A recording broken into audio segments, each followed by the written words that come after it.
And welcome back, ladies and gentlemen, to the Western Digital Black Open Cup powered by AMD Ryzen with the Esports Club as our esports partner. And we are back once again with a second set of games for today to close off today's matchups. And it's gonna be me, your boy Aggressive, hosting, and with Red Bro on my side on the caster desk. How are you doing, my man? I'm doing really great. Looking forward to this game. And this is going to be a match to remember as well. It's going to be Reckoning going up against Playground. So let's move into the map veto screen as we talk a little bit more about the matchups and what we can expect.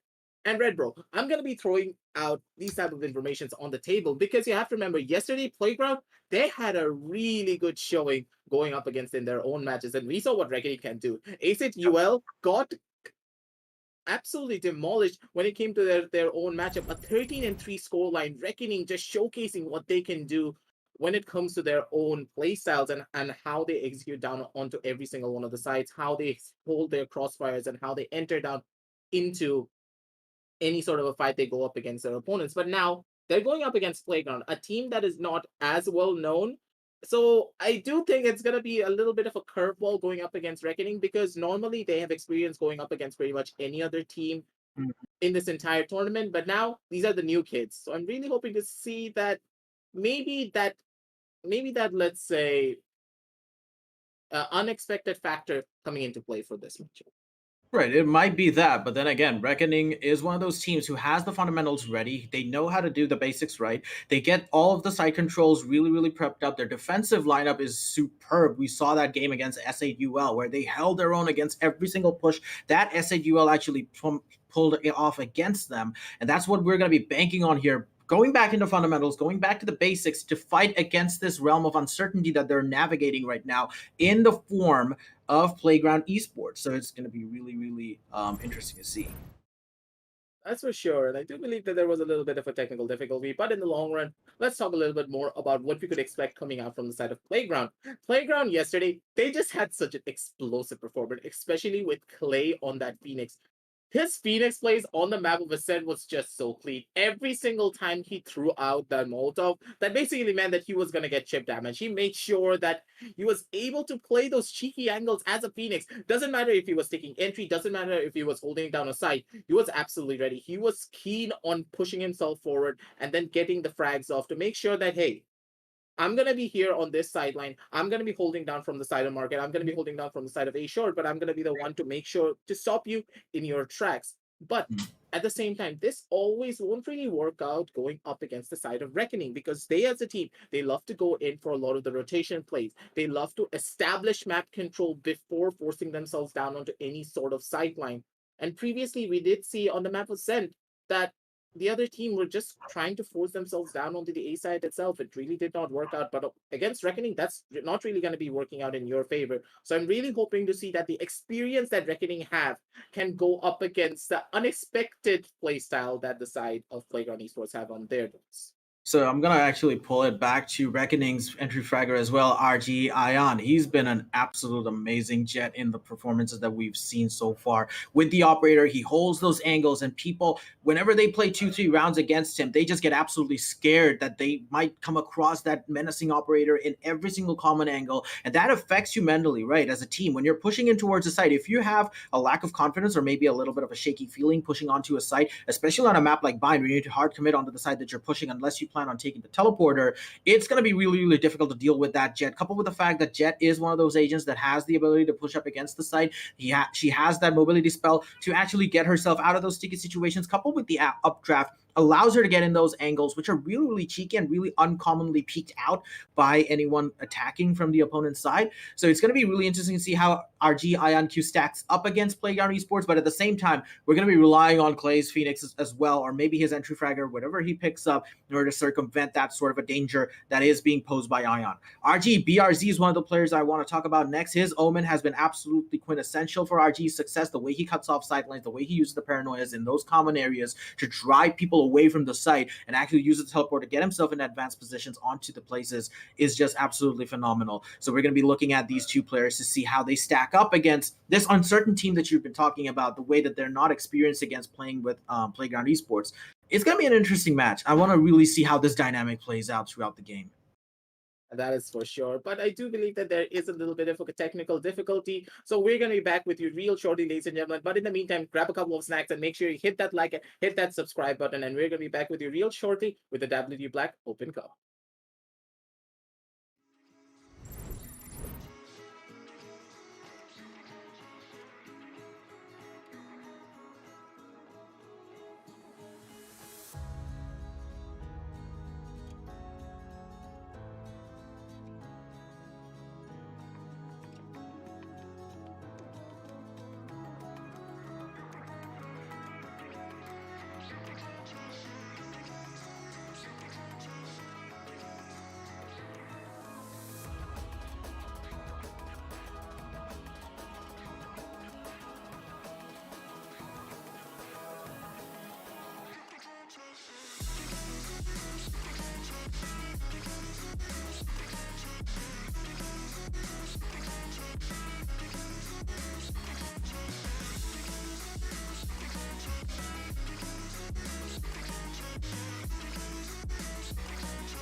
And welcome back, ladies and gentlemen, to the Western Digital Pack Open Cup powered by AMD Ryzen with the Esports Club as our esports partner. And we did have a little bit of a short break in the meanwhile because of some technical difficulties coming down from the side of the players, but we are back nonetheless.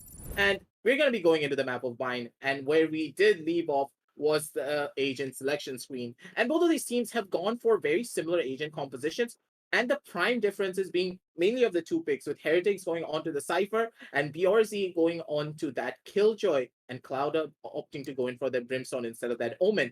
And here is where I'm going to give you this question, Red Bro. Right. Personally, I believe that Brimstone is always the more powerful pick when it comes to the map of Bind due to his Molotovs and his absolutely horrendous smokes, which can last for pretty much the entire map if you entire match. Sorry, if you use it properly. Definitely. Brimstone is one of the more powerful controllers right now on the game, especially after those buffs that he received onto his Molly and his smokes, of course.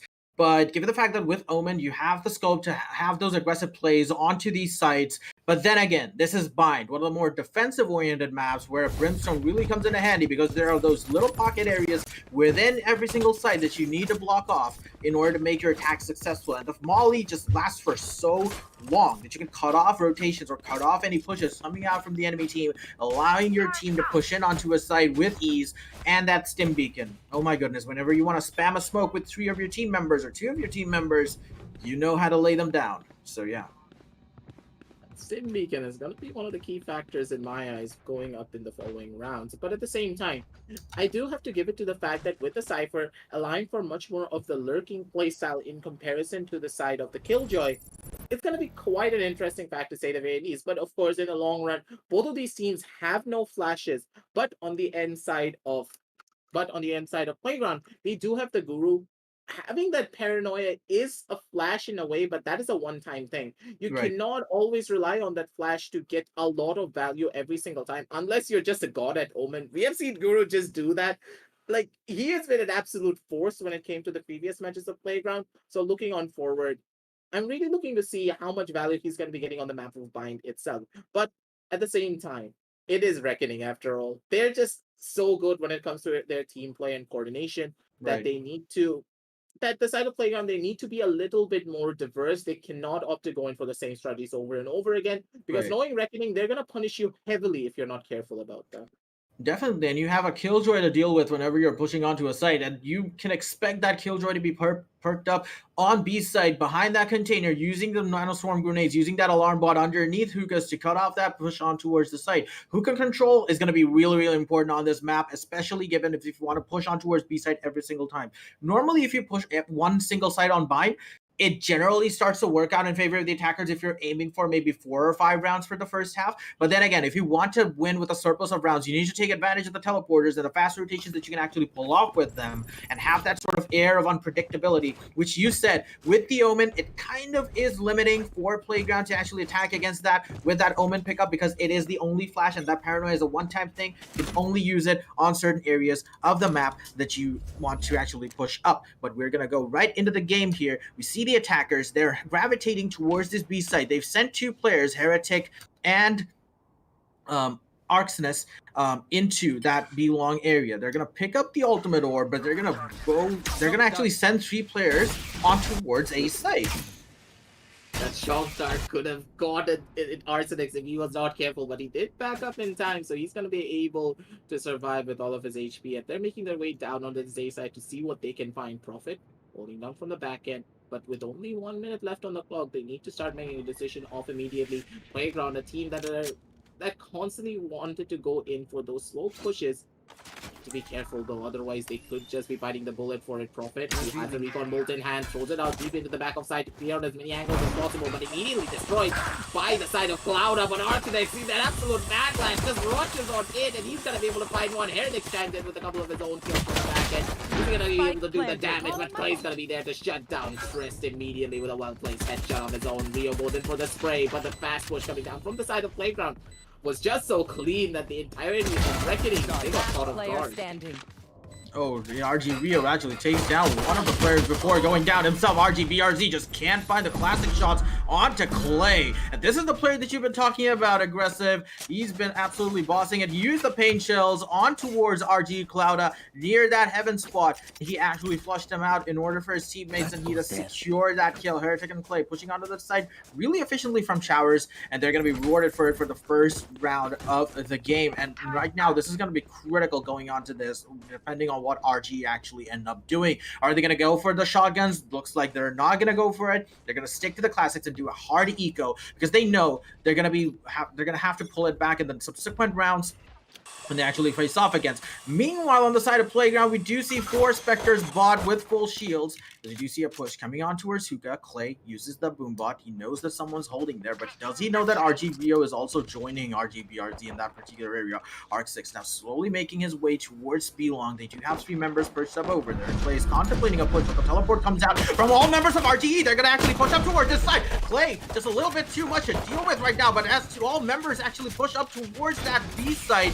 from B-Long, they understand that they now have control over the site, but now 5 people are going to push up from B-Long for this retake position. It's going to be a 5v3, shots going out all around. Remember, they do have all pistols. They do have 2 Spectres commandeered from the enemy team. And they're going to go in for this as the dash is out from RG Ion Q. The recon bolt is going to spot out the push.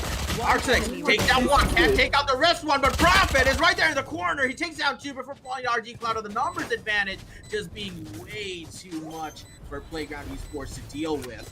And my goodness, that was one hell of a strat coming out from RGE aggressive. Thrifty. This is what I meant. Honestly, Reckoning as a team, when it comes to their strategic play, they're just such a big treat to watch. But that was an absolute coffin dance. I probably heard Clay just scream on the top of his lungs that there are multiple people inside of Teleporter. He got swarmed on. He got absolutely dogpiled on by every single one of them. And Clouda just coming in like a majestic angel on that brimstone with a classic straight to his face. That was so clean when it came to the execution as well. No angles left unturned. Then they waited until the spike was fully planted down on this B side. And I would have expected that, hey, Get out of my there way. was a massive push down on this B side. You cannot try and go and plant on B again because all the members are just going to dogpile from inside of Hookah and they can just go in for free because Ion still has his dash. He can go in for the dash combination, allow the side entry to be much more simpler under their own accord. And this is going to be forcing the entirety of Playground down onto another eco. Look at Heretics though. Heretics, an absolute madman. He just jumped on it straight from the side of Hookah with a frenzy. He tried to go in for a kill, but he's not going to be able to find it just yet. That is already going to be man advantage towards the side of the defenders, ladies and gentlemen. With Arcnex, he does have his knife, so he could be the difference maker for the entire team. But with Ion getting that kill onto the Guru, they have no smokes. And the attacking side now, their chances look quite dark. Definitely, there's a stark contrast to when they first started out with those aggressive peeks out. RGE using that eco round to their great advantage using the macro plays, and now they set themselves in an advantage where they have the assault rifles, they have the Spectre, and now it's just weapons supremacy at this point. RGBRZ finds an angle on towards 2 members. RGBRZ, my goodness, no ammo, no problem. I'm just gonna swap to the sidearm. Just take out the last player with the headshot. BRZ again showcasing his class, as we've seen in the last game that Reckoning Esports actually played in. BRZ, the man to watch. 3 kills on the board in that particular round. He is bossing it in this one as well. And now Reckoning Esports find themselves 2-1 up. The way that they actually played that last round was absolutely phenomenal in terms of getting the fundamentals right on a map like Bind. You really don't need to make aggressive peek outs. You don't need to make any sort of overbearing plays on this particular map. You wait for the defenders to push in towards the site. You hold those angles. You use your utilities to delay the push before the sense of urgency creeps up against the attackers, forcing them to make mistakes. Because remember, when you're actually running against the clock, you're not going to be able to understand how much of it you have to push up and how much of it you can actually play conservatively. So when you're actually in that sort of a time box scenario, things start to go wrong, as we've already seen for Playground Esports in that particular attack. But it was a stark contrast though because it was an eco round. So I'm really interested to see how, when the weapons discrepancy isn't there, how these teams actually play out. So this is the first time we're going to actually see that happening. Really did expect an operator to come out from the side of Ion, but he's opting to play for the bonus because he knows for a fact that 2 of his members still do have those Spectres in hand. And this is going to be a really important factor coming out from them. And the rounds are about to start off. So as you just stated, this is going to be the first buy round for their side, and this is where the real favoritism is about to start. This will set the momentum and pace of the entire match. And look at the push coming down from the side of C-Long. This is so incredible as well. Cloud, he's going to be able to switch out his Spectre and get a gun, and also the ultimate point to boot. So much control being established by the entirety of Reckoning. They are reading the entire strat book of Playground Esports, shutting them down before they can even blink, ladies and gentlemen. This is Reckoning for you, and they are here in this tournament with a vengeance. Definitely, it looked to be an amazing push coming out from their 4 members on towards B long. That is something that you really do not predict when you're actually pushing up against B. And the Shock Darts coming out from B is going to zone them out. They have to make this push up towards here. They've committed a lot of resources onto this B long area. 4 members, in fact, as each of the Sovas are going to lay down their recon bolts. But that was an excellent recon bolt coming out from RG. Rios knows exactly where all of the members of Playground are. As the satchel charge comes out from Clay, he's going to be taken down to dangerously low levels, but he's still going to be able to get the kill. He pops up underneath that side. Heretic's gonna find RG Ion Q near that hookah area, and now it looks to be Playground's round to lose as the spike goes down in the 3v4 situation. RG Twist is now gonna be joined by his teammates on towards this site. He's gonna throw out the paint shields on the back of the site. He's gonna be able to get out Clay though. Clay with the 1 HP tap onto Rio though. Satchel charge not exploding onto Prophet. RG Twist did not remember to make the satchel charge explode onto Prophet, not resetting his aim, and Prophet able to get that kill on towards CT as BRZ is gonna go for the save, and the retake fizzles out from Reckoning Esports. Now BRZ, he's going to be in the defensive situation. Not much that he can do. At the same time, that was such a clean take coming out from all the members of the side of Playground as well. And their team, they understood that, hey, we know for a fact that Reckoning, they love to play it slow and systematically after they get the first initial kill. And that's why they understood, if we just stay down near from this B side, we let the side of Reckoning fester in their position for just a little while longer, then we can go in for our own rush. Knowing the tendencies of Reckoning, they love to take aggressive control of the side of Hookah, so multiple members have to stay in there. So Clay just used the double satchels, went on in down inside of the side, got the first initial kill off, was able to dip out, and Heretic knew for a fact that, hey, Reckoning as a team, they never play one man. They always have 2 people holding down the multiple different angles. So knowing that Heretics had its crosshair string at head level near the side of Hookah, expecting the second member to be present, he was awarded with his game sense as well, being able to get that kill, just shutting any chances of a retake of coming out from the side of Reckoning in that round. And now that's going to be the first buy round win coming out from them, and a very important round win as well, because now it's going to be even Stevens on the scoreboard. But at the same time, Red Pearl looking at the scoreboard, Ion has his operator, and just as I say it, he gets a kill down onto Heretic, and the lurker has gone down for their side. Definitely, when Ion's on that operator, he's always going to be a looming threat all across the map. As 100 Fury goes down, Trist has been tagged out. He gets tagged once, he gets tagged twice. He's going to get taken down by Prophet. That's the return kill that we wanted to see coming out from Playground Esports. It's going to open up the U-Haul area a lot, but Ion is right there with the operator holding that angle. We've seen this so many times. Whenever he's holding that operator, you really do not want to peek that, because this guy just does not miss. Araxinus and other members of Playground Esports are going to contemplate a push on towards Hookah as the push goes down, and the showstopper goes down from the enemy team. Raze cannot actually find anyone on towards that side as the 100 Fury comes down from RG Rio. He gets the flush tag on towards the Omen. He's going to get a second tag on to him. No, the Guru gets taken down. Arsenal gets taken out by Rio, and BRZ meanwhile inside the site. Takes down one member. Clay meanwhile getting the retag on towards him. The shock darts are going to land onto him, forcing him off the site. He's going to get a headshot off. He's going to face off against 2 members now. He has the paint shields on the option to use on towards the CT side. He uses the tag on. The recon dart's going to spot him out, given the fact that he was faking. He's not going to be able to take him down, though. But the paint shield is going to find RG Rio. He can actually do this. RG Cloud opting to make a little bit of a noise here. He has 7 seconds on the board. Is he going to be able to get it? No, the wide fake coming out from RG Clouda is just too much for Clay to deal with, and he just had 33 HP. My goodness, what a tense round, though. Unfortunate that he couldn't pick up the operator, but it's completely fine, as Ion's just going to buy another one. That was so close, but you have to give it to Clouda. I honestly thought that Clouda would be going in for a slow peek, trying to check the corner, or maybe go in for a jiggle, but Clouda's like, nope, I'm gonna Ferrari swing this angle. Go from London to America in a matter of seconds, and he was able to get that kill down on the Clay as well. A beautiful showcase of movement skill coming out from him to be able to shut him down. But that, as you stated, not being able to pick up that operator is gonna be a little bit of a dead, but in the long run, Ion's still gonna make it work. He gets his quota of getting at the bare minimum of 1 kill every single round with this operator, and he is just showcasing what kind of a menace he is if you let him have that weapon in this game. Definitely, as we do see another push coming out from Playground Esports on towards his B area. The Dash is going to be in. Clay is holding that advanced angle on towards Luka. He's going to zone out everybody coming towards that CT side. But RGBRZ has other plans as he takes down Arsenic over there. As all members of Playground Esports now explode onto the side, they're going to be facing off against an onslaught of people coming out from elbow. But the Guru is going to take down RGBRZ. Rio is going to take one free frag on towards that elbow side towards Profit. He's going to face off against Guru near that elbow area. Both these players are contemplating a peek out. Guru's going to peek out, but he's going to get taken down. The reaction time coming out from RG Rio, and RG is just proving way too much for Playground to handle. But this is a back and forth match, aggressive, and I'm really enjoying the vibes here. That's for sure. Reckoning, they're showcasing their mental prowess when it comes to their own matchup. Like, honestly speaking, I will not say that the entirety of Reckoning are outclassing the side of Playground when it comes to their mechanical skill. We have seen shots coming out from Heretic and also from the side of Arxenix that are absolutely clean and crispy, but at the same time, when it comes to the team play and strategic play, we are not really noticing that much of that at all.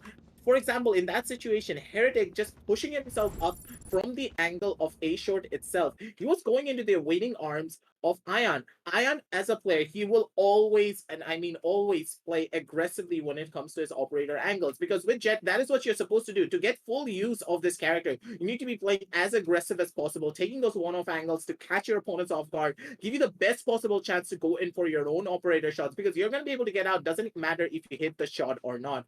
And he was playing that beautifully, and Heretic's not using his utility, not using the camera in that situation because he wanted to go in for the soul lurk itself, did play into the hands of what Reckoning were expecting.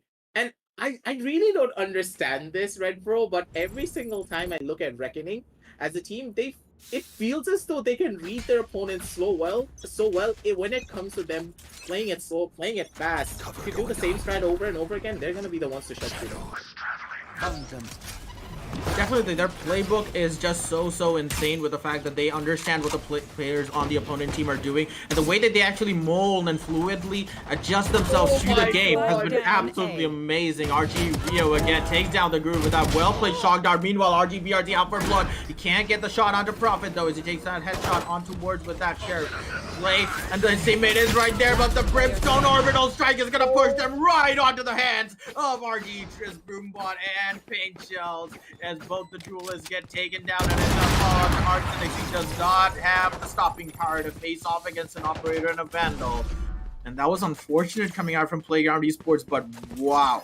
Looking at RGE, the way that they use their abilities, the way that they force Playground to play in these chokehold areas on towards U-Haul. Whenever the Brimstone has that ultimate on the defensive side, you know pushing U-Haul is going to be really bad because they can actually just flush you out with that orbital strike, and the way that the Paint Shells and the Boombot were just aligned with that. Phenomenal stuff coming out from Reckoning Esports.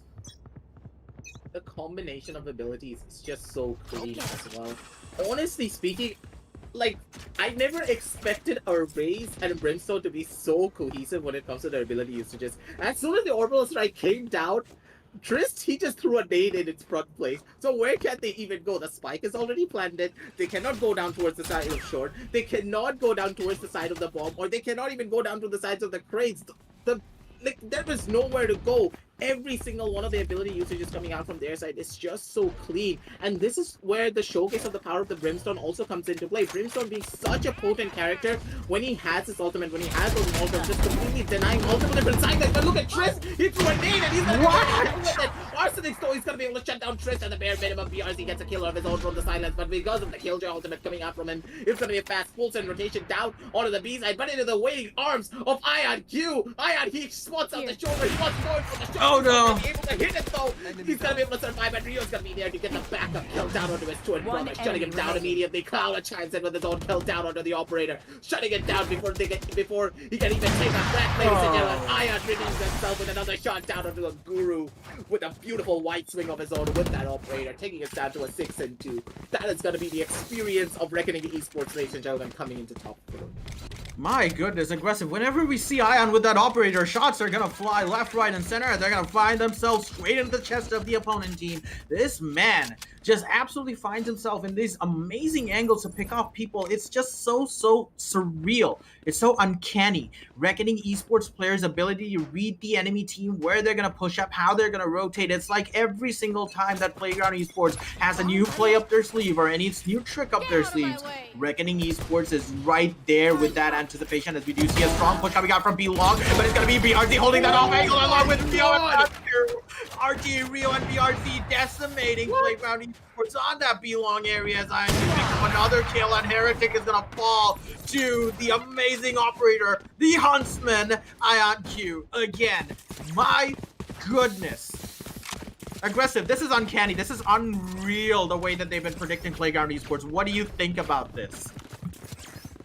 I don't know at this point, because as an analyst, I want to say what the side of Playground can do better, but if the side of Reckoning are playing this well when it comes to reading you, there's not much that you can do. Just look at the positioning and the movement coming out from all the members of the side of Reckoning. They're constantly ready with the double pings, with the triple pings, and the only thing that I can say is they need to change up the utility of their strategy of how they peek the corners. It's gonna be Ion being able to shut down one, Ion being able to shut down a second. There is no corner left unturned, ladies and gentlemen. Ion, he's just on fire. There is no stopping this man with this operator. First it was Deathmaker, and now it's Ion. What has come to this scene at this point? My goodness, we have an amazing talent on our hands here, ladies and gentlemen. If you're seeing this for the first time, remember the name RGE Ion Q. When he gets that operator, it's going to be done for you when you're actually attacking against him, because he just has this amazing ability, not just in terms of using the agent to her full potential or the operator shots or the accuracy or the aim. It's his ability to understand where the enemy team might come from, his ability to play those angles where the enemy might not just even understand. As we do see Playground Esports again being read like a book by RG. At one tag with the Hunter's Fury on towards the Omen, the Guru. He's gonna have to now play the entire round with a...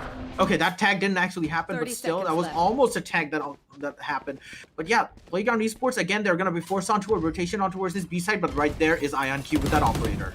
One enemy now Ion, he's ready, but Ion's not even gonna get a chance to shoot his operator. It's gonna be Rio and BRZ holding down a crossfire to shut everyone down.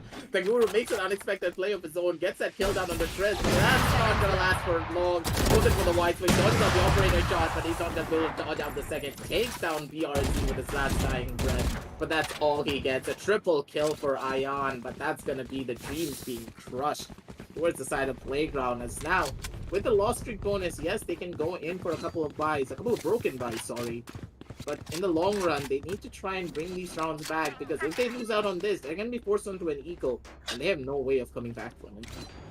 Definitely, and it looks to be that every single time Playground Esports want to try out a new strategy, they just can't seem to cope up against the amazing coordination that Reckoning has shown up. The way that they've set up towards every single site, the way that they've been contesting every single, and the defensive variations that come out from Reckoning, it's just unreal. You've seen every single round, aggressive, we've seen a new strategy come out from them. That is just superb. That is, like, how many times have they actually practiced this one particular map? Is just beyond me. As you do see RG Cloud trying to go in for that flank on towards all the members of Playground Esports, as we do see all members of Reckoning have now positioned themselves on towards this B side to defend against the coming onslaught. They're contemplating a push right now, but this is going to be really huge if it actually goes in. The showstopper comes out from Play. He's going to be able to find it though. Ion Q, meanwhile, what is happening here? RG, BRZ, and RG Ion Q with all headshots coming out. Playground Esports, before we can even see the face of the sights, they're losing their heads every single time. How is this team even real? How is Ion Q real? How is BRZ? Oh my goodness, how are they holding these angles? They're getting headshot after headshot, collateral after collateral, and Playground Esports just can't seem to find an answer.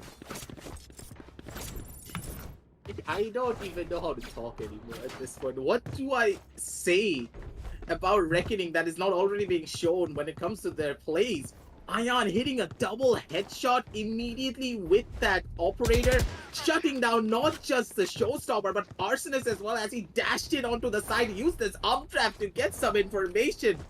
Oh my, this team is just showcasing what they can do. An absolute treat to watch, that is for sure. But at the same time, you do have to remember of what Playground is doing wrong as a team. The primary thing that I will say that they are having a flaw in is that they're trying to force themselves into the awaiting arms of Ion. And this is really important. Whenever you're facing a team that has a really potent operator player, that is where you need to change up your strategies and bring in that flash so you can control that operator as much as possible. And Ion, he's just abusing the fact that there is no flash on the side of no flash on the side of Playground Esports, and this is primarily due to the comfort strategies that we see a lot of our region's teams do.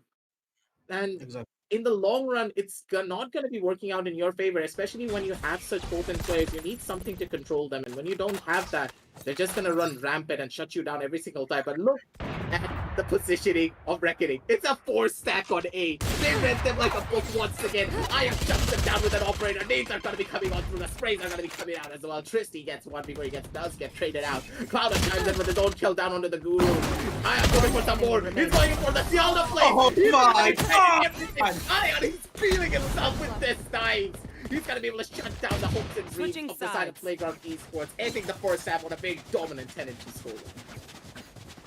Amazing way to end that first half. Ion Q, the confidence that you see coming out from all the players of Reckoning is just through the roof right now. The way that they've been actually predicting Playground Esports is just absolutely amazing. But as you said, Playground Esports, they are playing with a clutch, given the fact that they do not have a flash to counteract that menacing operator presence that Ion Q is capable of actually dishing out. And that is not doing them any favors. It's not paying off any dividends for them. And it's just being a thorn on their side to deal with this amazing team who hold out these angles. But it's going to be an A push coming out from them. Playground Esports also has the read on towards Reckoning. They're going to run back, though. Sensing the fact that they do have a push-up coming up from Reckoning Esports, Ion Q, he's going to lead the charge for his team throughout this A-short area. They're still hovering around that site, though. They're not going to make that push yet until they have the concrete info that no one's holding the close angles on towards this A-short and U-Haul area.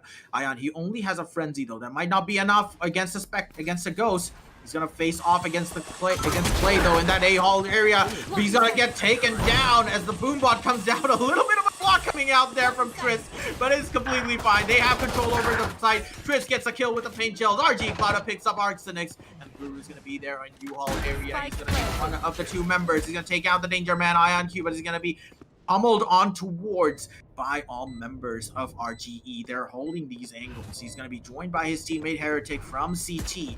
But look at RGE's setup right now. They're going to smoke him off. He's going to allow Triss to come in, but Heretic's got that refrag. He's not going to be able to get that refrag on towards Rio 80s from Shower. And my goodness, RGE. It's not even their macro plays, it's also how amazingly they use their abilities in tandem with each other to push the enemy outside of those comfortable positions that they've hold themselves up in. And that's exactly what they use to their advantage. The way that they actually push the defenders out of their defensive angles, and they pick them off when they were actually peeking out or escaping the clutches of the raised grenades or maybe an approaching Ion Q. That is just absolutely dominating them at this point. And Playground Esports, they have no answer. This is mainly due to the fact that I do believe that not really many crossfires are being set up. Every single time I see Playground, a lot of their members are opting to go in for these 1v1 duels in comparison to the side of Reckoning, who are constantly fighting for those two-man advantages. And in a lot of the rounds that we did see the side of Playground win is because they opted to go in for those type of plays. Look at Ion. What is this, man? Oh, this guy is just rushing down every single one. Trist is falling into the footsteps of Ion as well. Flies into the air like a majestic angel. But Clay with that stinger is going to be able to shut down one. But look at that satchel. So clean. I love doing that to people. Trist is like, I'm going to be taken down by twin sister in style. That's going to be match point, ladies and gentlemen, for the side of Reckoning in a very explosive fashion. Ion Q. What is this player? My goodness, the clean blaze coming out from both the entry fraggers of RGE, supported by the amazing BRZ, Clouda, and Rio. The way that they've been absolutely absolutely nailing the utility usage when they're actually pushing on towards the site, coupled with the fact that IonQ can just go in for these ultra aggressive plays where he really does not care about the number of enemies holding a site. He just dashes in and uses the updraft to get himself into an advanced angle and just really takes one down. They have that information on towards Hookah right now. They know that one player is holding that angle. They're going to use that recon dart to get that shot out. The showstopper comes in. The showstopper gets one, but RG cloud it. He's going to end up taking up his own teammate with 2 players inside Hookah, but that's not going to be much to deal with. But right now, Arsenic, oh my goodness, Rio almost got taken down. It's going to be a 2v2, but now it's a 2v1. RG IonQ in that advanced position against Heretic. It's very much possible for Heretics to win out. He does have the separate handle, but he needs to be careful of how he peeks this angle. He needs to go in fast. He cannot go in slow. Use the advantage of his gun to go in for those run-in guns. It's really hard to say, but I do believe that he will have the best opportunity. He does opt to go for those kind of plays, but no one's going to be looking down onto the angle of elbow, and this could be all but over for their side. Shockdarts are going to be ready on it, but he's not looking behind him. It's going to be Ion being able to shut him down, watching the back of his buddy so well. That's going to be 13-2 on the scoreboard, ladies and gentlemen. That is such a dominant play coming out from all the members of Reckoning. They played that round beautifully, and I have to give it to Ion to be the MVP on the side of BRC as well. Like, I cannot only just highlight the duelist. Yes, it was a really short game, but ladies and gentlemen, BRC, he played out of his mind straight on the side of Ion as well. Definitely, and we do have a lot to talk about in this particular game. What a showing by Reckoning Esports, my god. We have a lot to break down, all of these amazing plays with the Western Digital Black match highlights. And ladies and gentlemen, let's just focus on one very key important factor. That the side of Playground, yes, they were not really outmatched when it came to the terms of the mechanical skill. They got outmatched when it came to the team play and coordination. Like, every single time we saw Reckoning, they always opted to go in for those 2 versus 1 fights instead of those 1 versus 1 fights. And that is what won them out in a lot of these engagements. Whenever you see 2 players in front of your screen, you're already going to start panicking, being like, hey, we cannot go here, we cannot go here. And who am I going to shoot first? Am I going to shoot him or am I going to shoot the other guy? And that is where Reckoning were able to come out on top, creating those moments of confusion, not allowing them to go in for any sort of a 1 versus 1 fight play. Basically meant that they're not even going to be able to shoot their guns before the side of Reckoning just takes them down.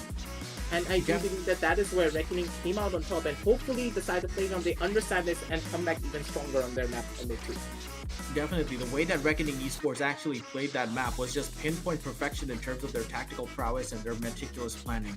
The way that they read Playground Esports' attack strategy every single round, going on to every single round of defense, was just absolutely phenomenal. And it goes to show the experience versus the inexperience, the experience discrepancy between these teams actually really showcasing themselves right here. I have to also comment about the fact that Playground Esports opted to not use an attacking flash initiate a duelist in the form of maybe the Phoenix or maybe Arena. Clay is known for his Phoenix, as you stated before the start of the match. It was kind of strange to see him pick up a raise against a team composition like this, especially when you know that IonQ is a god on that operator. You really need to understand how to counteract that and really play around that. But that is not something that we've actually seen from the side of Playground Esports, and that's why they actually lost those rounds on defense. And the way that they actually pushed up against every single site was just so predictable coming out from them, and they just couldn't find an answer to RGE's individual plays as well. Ion with that operator, there were rounds when he got 3 kills in a row in 3 rounds or even 4 rounds. And that is something that's really difficult to address. So I'm hoping that they have some sort of a strategy to counteract that or maybe even circumvent that in the next map that's coming up. Especially when it comes to the rotation plays, I would have personally expected them to go in for a couple of more rotations, sorry, because of the teleporters being present on both sides of the maps. But the teleporters were very underutilized while coming out from the side of Reckoning. They were overutilized pretty much every single time. We thought that, hey, maybe someone's not going to be using the teleporter from the side of Reckoning, but nope, they just walk on in straight through the teleporter and they just insert the side of Playground every single time. And hopefully they understand this and come back even stronger in the following matchup, because now it's going to be their do or die situation. But still, ladies and gentlemen, before we end things off for this map, let me just remind you of the couple of the deals that we have set up for you down in the description below. Let it be the performance storage WD Black SSDs, which are purpose built for gaming, or the AMD Ryzen 5000 series processor, which will allow you to both game and multitask with ease. We have it all covered for you down in the description below. So check it out and see what suits your fancy for your next big upgrade. But for now, ladies and gentlemen, it's going to be me, Aggressive and Red Pro, signing off. But we're going to be back with you real shortly with game number 2 of the WD Black Open Cup.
And welcome back, ladies and gentlemen, to the Western Digital Black Open Cup powered by AMD Ryzen with the Esports Club as our esports partner. And we are back once again with map number 2 of Reckoning versus Playground Esports. Honestly, Red Bro, map number 1 was a little bit lackluster coming out from the side of Playground when it comes to their team play and coordination. And of course, the side of Reckoning being absolutely dominant when it comes to both their macro and micro plays. But hopefully they're going to be able to come back even stronger. But let's talk a little bit more about this as we move into the map video screen, because now it is going to be the map of Ascent, and we know for a fact how strong Reckoning can be on the map of Ascent itself.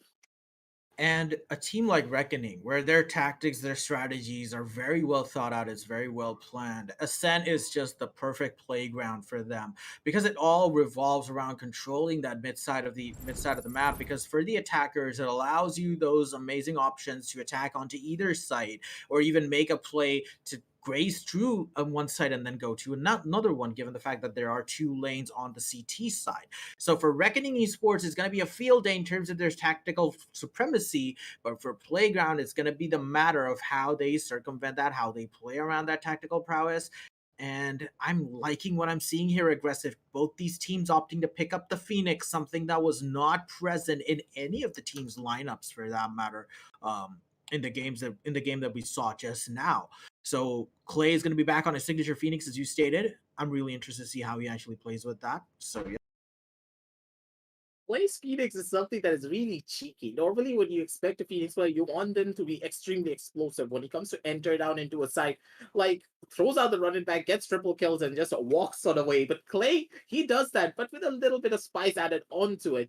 For example, Mhm. Clay, he loves to play those cheeky angles. After he gets the first initial kill, it's just a complete playstyle swap. He's like, I'm gonna hold W, and I'm gonna mow you down faster than you can even react. That's how good Clay's Phoenix can be. But against Reckoning, a team that are well known when it comes to their own coordination, even if he gets one kill, getting that second kill off with his running back is going to be quite a difficult feat indeed. And in the long run, when it comes to the compositional basis, once again, we see the difference between the Cypher and the Killjoy. And I'm really looking to see that Trist as a player, we have seen what he can do on this Killjoy. This Killjoy is going to be the thorn in the side when it comes to going up against Playground. Definitely, and when Trist is on that Killjoy, you know that it's going to be a strong consolidated hold on towards either side of the map. Killjoys tend to usually play towards B, so they're not going to be probably going in for B main pushes. They're probably going to opt towards mid lane pushes instead of going for those main entrance pushes. So it's going to be all up to how Reckoning uses their tactical prowess and the variety in their strategies. Remember, ladies and gentlemen, we've seen a bucket load of strategies being pulled out by this team. Their defensive variety, their offensive variety has been absolutely unmatched by Playground Esports and their previous opponents, SIUL. And they're going to be looking to showcase more of the same on one of the highly tactically taxing maps, which is Ascent in Valorant.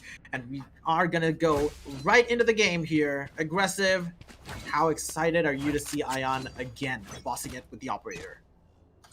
Well, we may have to wait a little bit as they are on the attacking side, but still, the very last Iron is a player that always does also go in for that attacking operator whenever he does get that chance. But looking at the first initial takeoff, though, it's going to be Arsenex being able to tap the head of Clouder just a little bit, making him use that pot hands at the bare minimum. So that's one form of utility, still baited out nonetheless. But in the long run, you have to remember that the tailwind has already been used as well from the side of the defender. So the Jet cannot go in for aggressive dashes, and he cannot play these one-up angles. He needs to be playing a little bit more carefully.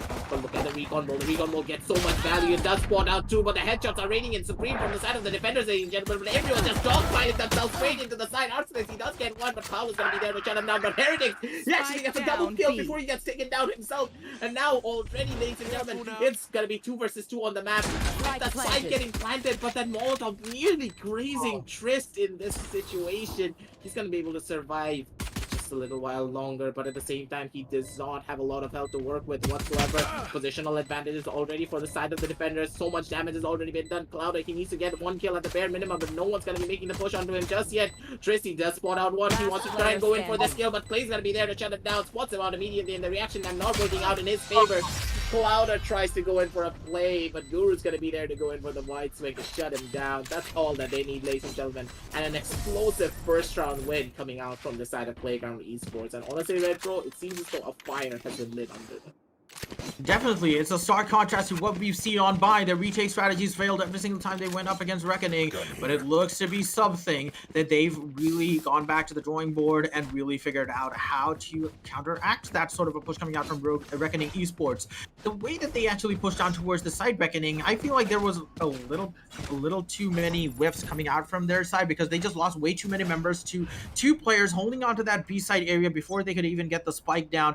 And that just proved to be very detrimental for their initial follow-up push coming out from them, as we do see a lot of resources being used on towards this A main area by Playground, while the rest of the members of RGE are actually towards that B side, pushing in towards mid. Cloud is leading that charge there. The dark cover is going to go towards that mid side, though. The spike is near towards B main, as they now have that door closing in front of their face. RGE IQ is going to take down Profit on towards that CT side. Arc6 is going to push up, but Heretic with that insane double from Logs. He's going to be able to get that done, and it's going to prove to be a thorn on the side of the attackers here, as now they find themselves with the spike down towards B main, and Heretic is right there. Such a prime position to close everything out, but BRZ actually uses the smoke and he could just get caught off guard if he's not careful. He's gonna be able to get a double dig onto Arsenic though and shut him down immediately, and this is very much possible to be thrifty for the side of the attackers, ladies and gentlemen. Now the push is gonna be coming on through from the back end. It's gonna be Ion going in for the spray, but the spike has been recovered nonetheless, and Heretic, he's gonna be the one to make it, and for a rotation play of his own, goes in for the push. Spike Tries to planted. find something, but BRZ is gonna be smart. He's gonna be backing on off and tries to play for the advantage on their side, because you have to remember that Heretics, he's gonna be very low. 2 stray bullets, his chest, and he's gonna be already dead, ladies and gentlemen. He does put on the head. Oh my goodness! Just happened.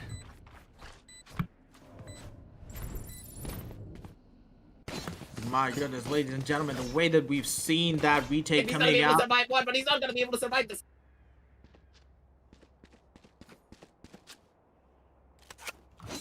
So, the way that they actually went in for that retake had proven to be a dividend right there, but the way that RGE played that round was just too much for Playground Esports to actually counteract, and they lost the second round even though they had the gun advantage going on to it. The Thrifty coming out from RGE is going to be huge because they're going to have a little bit of money to spare going on to the next round on this attack. But we do see an aggressive shorty push coming out from Heretic to stall the push coming out from B main. RGBRZ meanwhile takes down the Danger Man Clay on towards that A short area. RGBRZ is going to take down another one. Arcsenix is going to get taken down.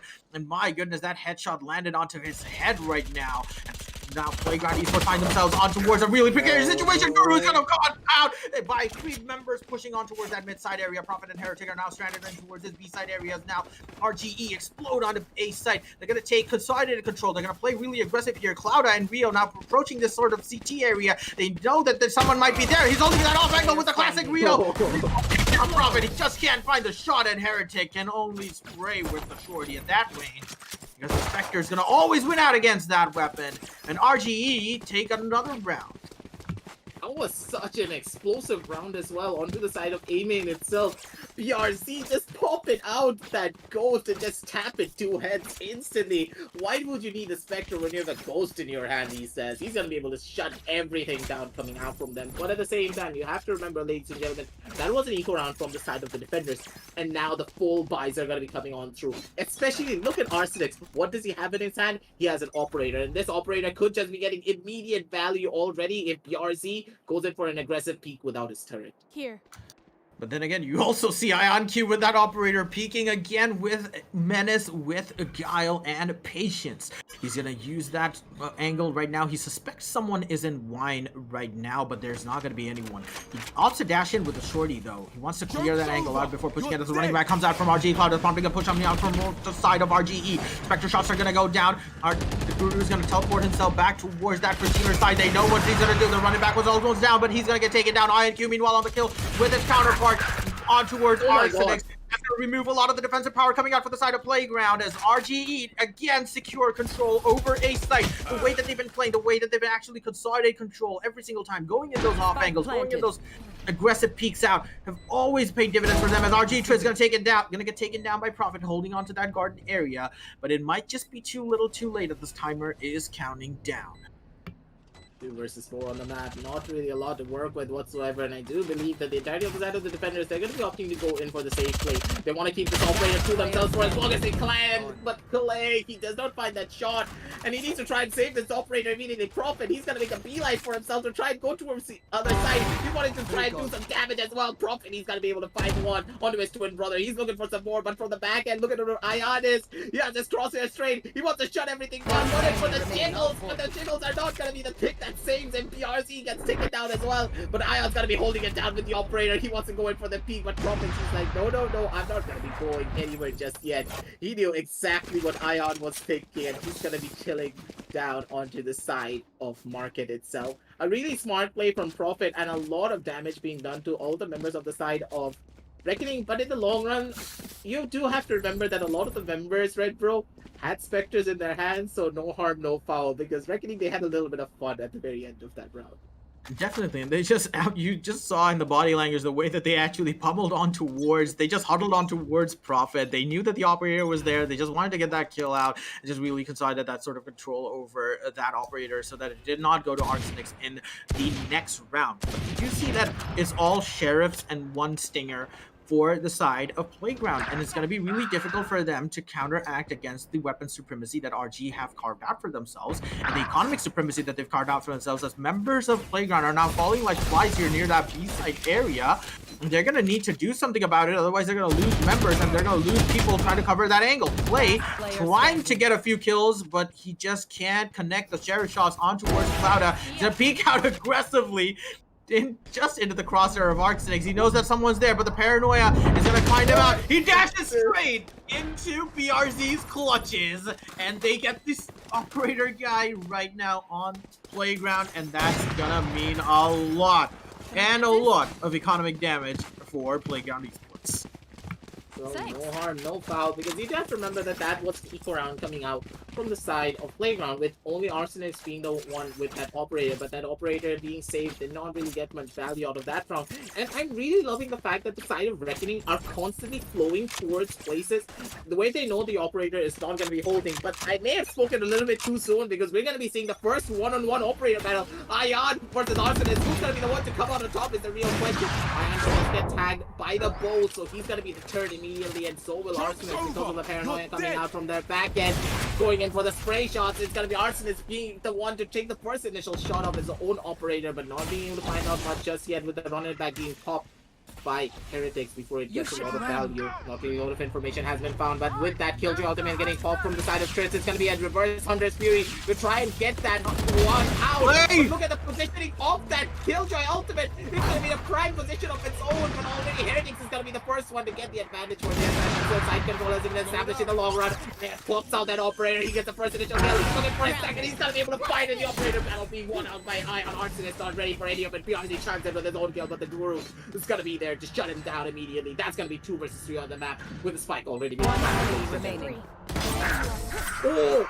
Johnny gets a headshot on towards Guru with the Blade Storm. He's like, I can do it all with every single tool in my repertoire. Gonna get 3 kills with the operator and finish off in style with the Blade Storm headshot. This man is just absolutely popping off in this game. 7-1-1 on the score. Clouda has been absolutely a dominant duelists in this particular game as well. 8-4 on the scoreboard. The way that RGE have their economy set up, they can just go in for every single round that they want to. They can actually lose out 3 rounds, but they still have a full buy if they do not pick up the operator in the following round after losing it. But I'm just really impressed with the way that RGE have been playing. They've been using calculator aggression against the Playground. It looks like Clay is gonna regret peeking up against the operator from Ion, but we do see a tense situation coming out. Arsenic was holding that angle with the Blade Storm inside that dark cover. He's gonna go back, sensing that the recon drone might have spotted him out. Is it gonna spot him out though? It is. They know that he's over there. The paranoia comes down. All the Blade Storm on towards the face of RG Cloud. BRZ gets 2 kills on the board in return for that particular transgression made by Arsenix. But my goodness, that last flick on towards the face of RG Clouda was just absolutely Clouda probably fell out of his chair after getting hit that hard by that knife. But that, ladies and gentlemen, could be the thing that they needed. The Guru tries to go in for the shot, but but Rio is going to be able to Last dip out at the player very last standing. second. Rio does get a kill down on the Heretics, and it's going to be leaving it to the Guru to try and find something out on this round. But there's so much Spike that he can planted. do, especially down in this 1 versus 3 situation, especially with the Hunter's Fury being present from the side of Rio. So he's going to do the smart play, and he's going to opt to save this operator for Arsenics for another rainy day. But in the long run, I have to throw out this question to you, Red Bro. Of what, like, it always comes down to these last type of situations. Every single time I see a lot of these side executions come on through. I'm What is trying that? to do some analysis here, but Tris, it's like, I'll ask you the question a little bit later. Let's just watch exactly what's happening on the screen with the flash dash coming on through. The smokes are getting thrown down as well. It's gonna be PRC having a little bit of fun with Trist on his side to shut everything down and get the operator for themselves. But back to the real question. Every single time I see the side of Playground lose, it is mainly due to the fact that they're trying to take a lot of these 1 versus 1 duels dry. While coming out from the side of Reckoning, they are taking absolutely nothing dry. There's gonna be a recon board, there's gonna be shock darts, there is gonna be an owl drone present every single time, even a paranoia, a flash, something is being used before the peaks come on through. And from the side of Playground, they're constantly challenging it dry, and that's what I do believe is hurting them the most. They need to use a little bit more of their utility to come out on top in their engagements, and if they don't, it's just gonna hurt them more, because now on this 1-6 scoreline, they need to start bringing out the rounds.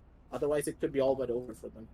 That's what I'm actually concerned about. The way that you've seen that Playground have set up their team, they have a lot of utility for actually using in tandem with their aggressive piece, right? You have the Sova recon darts. You can gain a lot of information regarding where people are holding the angles, where they're actually positioned up against each other. That will allow Arxenix and Clay to play aggressively on towards the attackers. You have the Cypher, who's one of the more adept agents at holding down a site, but he's just not able to actually prevent the aggression coming out from Reckoning Esports here. The way that they actually play around the traps by going mid has just been a testament to their tactical supremacy here, and you see how they actually play out. They have people positioned towards every single angle, but they might not know that Arxenix is camping the dark cover right now. Clouda is holding that angle. Is he gonna find him though? Arxenix with that well-placed crosshair shot towards Clouda. Flashbacks of that Blade Storm, but right now it's a Vandal bullet. Arxenix again trumping over Clouda. It's going to remove some of the bite coming out from Reckoning's attack strategy, and that's going to make them a bit stalled in their attack approach as well. When you saw them aggressively pushing up towards every single site, that's not going to be the case right now, as they know that Playground have the advantage. They have the time to position up themselves in defensive-oriented positions. Remember when I said that none of the members of Reckoning actually opted to go in for peaks without any form of utility? I think the caster's curse just hit, and we saw Clouda just walking into the smokes, into the waiting arms of Arsenic.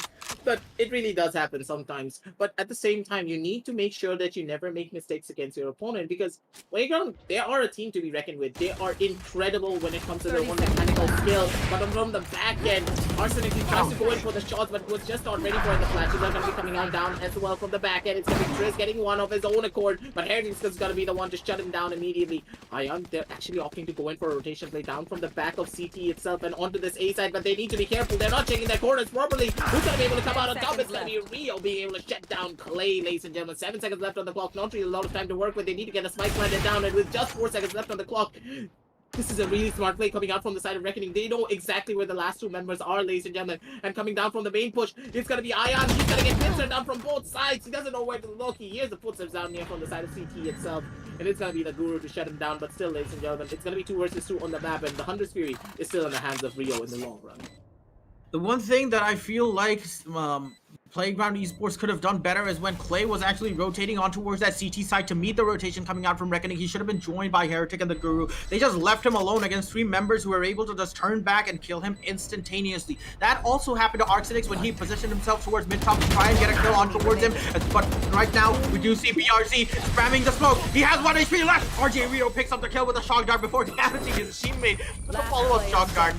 To lose his life though, so it doesn't really matter. But again, Playground, I feel like they need to communicate a little bit better with their flankers, with their rotationers, in order to get them the support that they needed. Because when Rogue Reckoning Esports were actually busy with Arxenix on towards mid top. Someone could have pushed out towards mid market. Someone could have come in towards from CT and probably gotten a kill on towards Ion. They did that successfully with Ion near that mid market area where they used the 2-man push from both sides and pincered him really well. But I just want to see more of those plays coming out from them. Otherwise, they're not going to be able to win out against Reckoning Esports at all.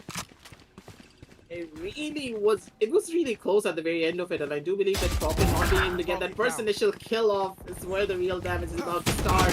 Heretics getting caught with his pants down in that situation is going to be hurting him quite a little, but the trades are going to be coming out nonetheless. It's going to be a 2-for-2 trade coming out from both of these sides. So man advantage is going to be even, but at the same time, positional advantage is not even, ladies and gentlemen. Arsenix, he could be the one to get caught off guard if he does not check his corners properly, and it's going to be Ion shutting down her twin sister, ladies and gentlemen. The shots connecting purely for him. And that's going to be 3 versus 2 on the map. The last remaining members, they have the utility to try and keep this fight going. Paranoia is present, Recon Bolt is present, Owl Drone is present, Shock Darts are present. Everything is there to take this round away, but it's all about the executions. While coming out from the side of Reckoning, they're now executing down into this B side itself. And the dark covers are going to go down towards the common angles behind you. Now dashes in, the doors are going to be closed there, and Parp is going to spray through the dark cover. He's not going to find anyone, though. He has the recon dart to get that information out. Guru is going to rejoin him through that mid-market area. He's going to spray down the door, opting to create an angle for himself. But RGE, they look to be down and out against the aggressive plays coming out from Playground, but they just lost way too many members going on towards that rotation, and now they find themselves at a man disadvantage as the Paranoia goes down. The recon bolts aren't going down just yet. The shock darts aren't either. The owl drone is still in the repertoire of the Sova, and the recon dart's going to spot out RG BRZ. No, it is not going to. He cleverly purchased himself near that mid boss area, and RG BRZ is going to find Prophet, an unsuspecting Prophet, mind you. And the way that they actually RGE play around that Sova information gathering ability just absolutely paid off for them as they now sit themselves at an 8-1 scoreline. And now we can continue out on what exactly happened in that round itself. That was a really smart play coming out from the side of Reckoning as well. But at the same time, once again, we saw the side of Playground getting a little bit too aggressive.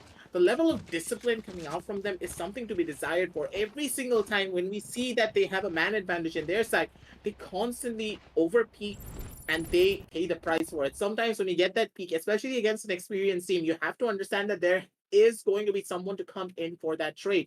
None of the members of the side of Reckoning are going in one by one, and there's no one to get the reverse trade. And even if they do take those 1 versus 1 duels and they lose out, on the other side of the map, they're going to be aggressive. They are going to retaliate in such a fashion that they're going to be able to get the man advantage somewhere else. Here is where the strategy of Valorant really comes into play. This game is so in-depth when it comes to creating pressure on certain pockets of the map because of the ability usages coming out from all the players. Every single interaction on every single part of the map is very unique. For example, if Clouder takes a fight near down from the side of A-Main, let's say that he throws a flash, he gets taken down. There's going to be Triss and Ion on the other side of the map throwing out nanostorms and using the tailwind to get forward engagements and get the man advantage back on their side of the map. Here, they are creating pressure on one side. Yes, they lose a man, but that is some form of pressure that the side of Playground are facing. They need to retaliate to go up against that. And then immediately we see a push coming down from the other side. And if the side of Playground are not able to retaliate there, doesn't matter if you get a pick on one side, you're instantly going to get taken out on the other. And Reckoning, they are playing it beautifully, creating pressure, getting map presence, and also being aggressive when they need to on one side of the map while being aggressive on the other side as well.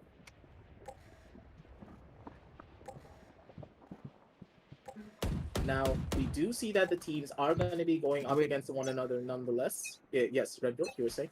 Sorry, so the way that we've seen that Reckoning actually stretches out the defense of Playground every single time, they go in for these rotations while also perching a few members of their attacking team on towards the other side. And that's what allows them to actually stretch out the defense and preventing Playground from committing on towards the side where they might have had that man advantage when they actually faced up against 4 people, but that's not going to be it. It looks like Arxenix and other members of Playground are anticipating a push on towards this side, but it's going to be RG BRZ taking down Prophet here. RG Triss takes down Heretic God before losing a teammate Clouda here. RG Triss is now on fire here. He takes down 2 members on towards his B main area, open up the side for the rest of his team as RG BRZ just breezes through Guru, and Arxenix is only going to be able to pick up the shorty, and now he faces off in the insurmountable task fighting against 4 members of Reckoning. Here they come, one by one, and the recon ball's gonna be spawning him out. Trist, a really easy shot for him, goes in for the swing and finds the one tap. But instantly, looking at this round itself, let's just talk about what exactly Reckoning did to get them this round. Yes, there was a very aggressive push coming down from the side of B main itself, but instantly when that push was coming on through, all of the members of the side of Reckoning were pushing down from the side of T itself. And when they were pushing down from the side of Swan, a lot of footsteps were being made. And Heritage spotting out the first initial body, went in for the shots, he got the kill, but immediately Trist was in such a position that they could be going in for a push of their own. Trist went in, got the first initial kill, knows for a fact that another person has to be present, goes in for the immediate swing to catch him off guard. And he just got all of the man advantages in their favor, but once again, we do see that the side of Reckoning, they are coming over down towards the side of B itself to see what they can find. Prophet, he knows exactly where it is, tries to go in for a wall bag, but with a battle, the wall bags are not going to be going through, my man. Not really a lot of time to work with Trist. He's going to be spotting on Prophet because of that recon ball. Shuts them down immediately before he can go anywhere with a well-placed headshot. The shots are going to be connected on in, but look at the positioning from Trist. He's going to be able to shut down one, but he gets shut down immediately by Cypher in the back end. Arsonist is going to be able to find one more of his own. It's going to be 3 versus 3 on the map, very much possible, but despite going on down Red Bro, it's going to be a tall order for the side of Playground. Definitely, there's a paranoia now. Hits 2 members of MRZ. BRZ is gonna find him through the cloud burst. In fact, he's gonna rush in towards Heretic. This guy knows exactly where the enemy team is, and Playground Esports are just falling to him. Clay, meanwhile, gets that headshot on towards BRZ. That might not just might be too little too late as the spike counter is taking down. RG re-opts to go for a cheeky play with a jump classic headshot, but it's not gonna land for him, and he pays for it with his life. Clay now trying to peek up towards Ion. He's playing every single common angle, but it's not gonna be enough to win out the round as the spike now explodes. 9 rounds on the board. Ion falls up just the last second. This is going to be the last round before the switch, but the way that RGE have absolutely shaved off Playground Esports from that side with their aggressive peeks out, it's going to be BRZ, the man who's been picking up the kills left, right, and center. It might be attributable to the fact that Ion Q is just an amazing operator player on defense. He knows where to peek with those angles, but for attack, BRZ is the guy to watch, because when he played that Killjoy in the last game, was actually constricted to a defensive role, but right now he's going to be back in that Omen, using it to full aggression. You see the way that he's using those aggressive dark covers and just going on towards the side every single time. You now see him go rushing towards mid, but we do have an aggressive push coming out from 2 members of Playground. They're not going to find anybody, but that aggressive peek coming out from BRZ might just be proving to be too costly as Prophet takes him down with a headshot, and now all members of RG are contemplating a push on towards B side. They're going to find it pretty empty here as the door now gets taken off the map. It's going to get taken down really promptly here. Heretics into that boathouse area. RG Rio's going to pay for his life. The Nero Touch is going to go down, revealing all members. The blow knives miss on towards Heretic. RG Ion is still able to land the shots, but it is a 1v4 against all members, all praying members of Playground Esports, and Playground Esports opting to get the last round of the half before the start of the next one. But aggressive, I just feel like at this point, Playground need a miracle to come back from this. It's gonna be a really hard comeback, that is for sure, but still very much possible in their favors if they are able to win out on this. If they are able to win out. The main disadvantage of all... The main problem that we do have when it comes to this kind of a matchup, that whenever you give away double digits towards your opponent team, that basically means that a lot of weight relies on the pistol round itself. And if you're not able to win out on this pistol round, it could be all but over for you, because you're giving away the 11th round on the board, and you're basically giving away the 12th round as well. It feels like an insurmountable task, but in the long run, Playground as a team, they can do it. They just need to have the confidence to take a lot of these fights against the side of Reckoning itself. And yes, Ion, he could pull out that operator and just shut everything down, but they do have a counter this time around, which is Clay. And I'm really looking to Clay to be the person, to be that X factor for the side of that Playground and make sure he controls Ion as much as possible. But in the long run, it seems as though looking at the side of B, Ion and Clouder, they're looking to go in for a push down on the side of B main itself. looks to be an aggressive peak coming out from Playground, because this is almost a do or die round for them. If they lose out this round, they're going to have to face down match point, as they won't be able to buy any weapons whatsoever unless they force, of course. But RG Iron doing that off angle. He gets taken down. Moving on point by RG. Clouda. The spike down is near that B main area. Clay takes down 2 people right now. He's going to push on towards the CT side. He knows that 2 people are there on the side of RG. He misses the first shot. RG bouncing. Triple headshot with the classic. The Guru's gonna get taken down with and everyone's gonna go in for the knife. It's a clown fiesta right here, ladies and gentlemen. But BRZ opts to make things serious, as he was the last man standing. That knife round would have proven to be a bit costly for Reckoning, but they still edge it out somehow. That was a little bit too close. Clouda tried to pull off the miracles right there to try and get that kill off, but it was really close. A little bit more of a whittle down of HP. Maybe if Triss just connected one more shot to the body with that classic right click, that knife would have gotten the kill in the long run. But still, ladies and gentlemen, it was the pistol round win coming out from the side of Reckoning themselves, and especially with the pistol round now going in their favor, this could be a really bad time for them. But Ion, he just opts to go in for the run in.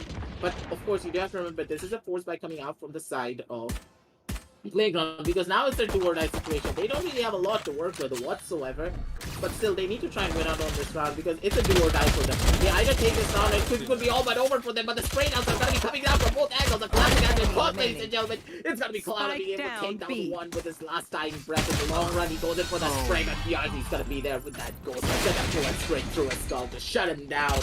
Profit not being able to clutch that one out, and that's going to be match point, ladies and gentlemen, for the side of Reckoning. I'm confused as to which side is playing attack and which side is playing on defense. The way that RGE have absolutely ludicrously pushed up towards every single side has been phenomenal. The way that they beat Playground every single time in these advanced angles, I say it again, is just absolutely uncanny. Their strategy, their predictions, their malleability is just playing off so well. As you do see RG Triss position himself towards that wine area. It's gonna be a really cheeky area for him, because Arsenix and the rest of Playground do not know that they're there. The ping does go down though. They might suspect it. The hot hand goes down, prompting a rotation coming out from RG Triss, launching the rat out of the hole. Now they're gonna take it down as the dashes come out from the jet. Now they have control over A site. The gate's gonna get closed off. BRZ's gonna try and spam through the dark cover to find out Beastova. It's not gonna be it. The Guru takes down Ion Q, the danger man, and it looks to be Playground's round to lose. Want to try and close this one off, but at the same time, it's gonna be Cloud and Rio time in with a couple of their own kills to Odin. You're kidding me. Getting so much value, ladies and gentlemen. It's gonna be the Guru to try and close this one out, but because he has only 11 HP, not much to work with whatsoever. Positional advantage in their favor, but the Guru, he's being an absolute madman. He's going in TPs, he's going at left, he's going in right, going in for the fake defuse as well. The Guru needs to go in for a swing soon enough. He's trying to get the speak off immediately. He's gonna be able to clutch out the round of 4K for the Guru, ladies and gentlemen, on the map of Ascent as well. He's keeping the hopes and dreams alive for the members of Playground. A beautiful clutch round coming out from this one Omen. My goodness, that is why they call him the Guru. He just absolutely comes in clutch for his team when they needed it. And the way that he actually used his utility and his spells and his teleports to actually bounce off between 2 angles of that A main area just absolutely played so well out for him, because RGE just did not have that prediction coming out from him when they were going to peek out from him right now. But it looks to be a running back coming out from Clay. The Bucky of Triss. Is he going to peek aggressively though? He knows that people are there. Clay tries to get him first break through the dark cover. Chris is in a really precarious situation now. It's really delicate. He's going to be feeling the tenseness right now. He's going to be feeling the tension as the recon drone is being sent through the dark cover. It's going to find out BRZ in that garden area, as they know that other members of RG are holding that angle. They might contemplate a rotate, but the RG Triss Molly does not connect. Clay takes him down, forcing a 4v5 situation against Rex. Careful now. Negative 4 versus 4 already before we can finish our sentences, ladies and gentlemen. It's gonna be a fast one coming down soon enough. It's gonna be BRZ getting a double kill for his own.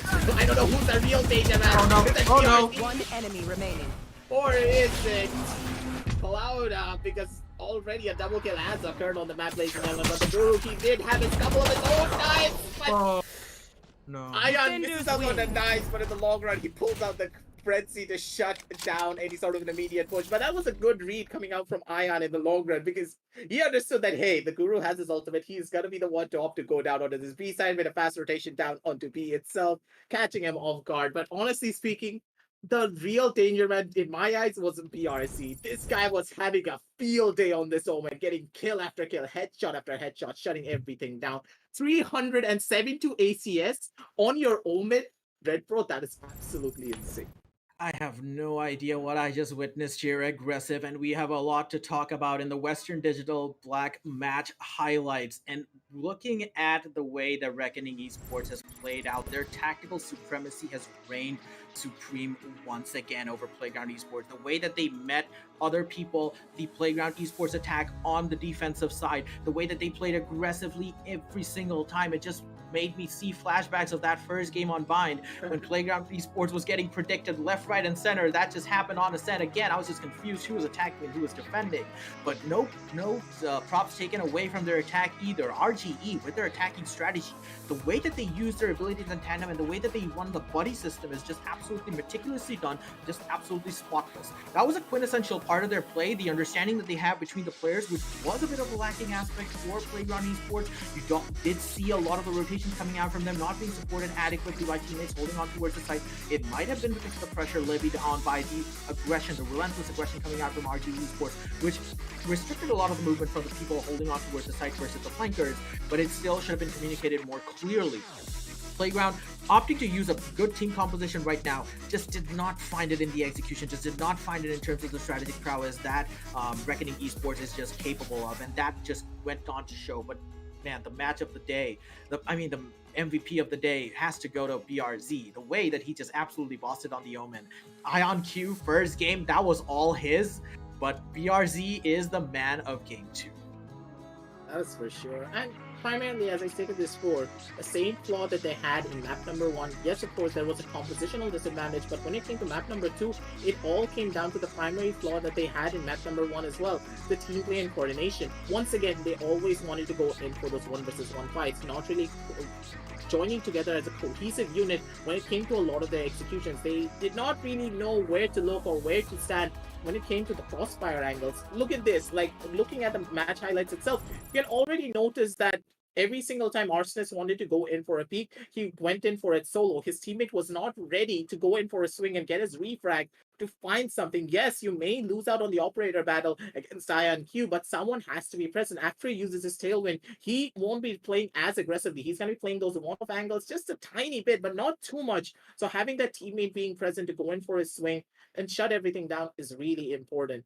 But in the long run, that is going to be all that we have for you today. With Reckoning moving up into the lower brackets, while Playground Esports, they need to go and fight their way up from the loser bracket itself. But for now, ladies and gentlemen, that's going to be all that we have for you today. But before we end things off, I would like to remind you of the deals we have set up for you down in the description below. Let it be the performance storage WD Black SSDs, which are purpose-built for gaming, or the AMD Ryzen 5000 series processors, which will allow you to both game and multitask with ease. We have it all covered for you down in the descriptions below. Make sure you check out the deals because they are a bargain for sure. But for now, ladies and gentlemen, that is all that we have for you today. It's going to be me, your boy Aggressive, signing off with Red Bro on his side on this casting desk. Thank you so much for casting with me. And it was a really intense set of games, that is for sure, and a real treat to watch. But we're going to be back with you once again, real soon, with the WD Black Open Cup. See you Have a then. great rest of the night, ladies and gentlemen.